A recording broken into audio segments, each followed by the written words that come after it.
ही आहे मुगाची डाळ, रात्रभर भिजवून ठेवलेली होती. जर रात्री वेळ नसेल तर सकाळी 4-5 तासही भिजवू शकता.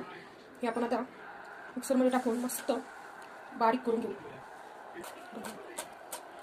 आपण आता काही थोड्या मिरच्या घेऊया, 4-5 वाटणात टाकणार आहोत.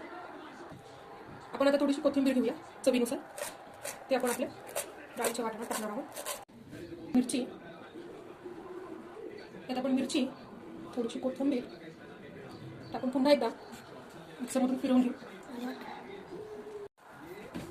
आता हे वाटण आपलं तयार आहे. त्यात थोडंसं आपण कांदा टाकूया आणि थोडंसं चवीनुसार मीठ. आपलं आता तेल गरम होईपर्यंत आपण दह्याची तयारी करून घेऊया आणि चवीनुसार लाल तिखट आपण टाकून घेऊया. हे आपलं दही रेडी आहे. वडे तयार झाले की त्यात आपण सोडूया. आता आपण वडे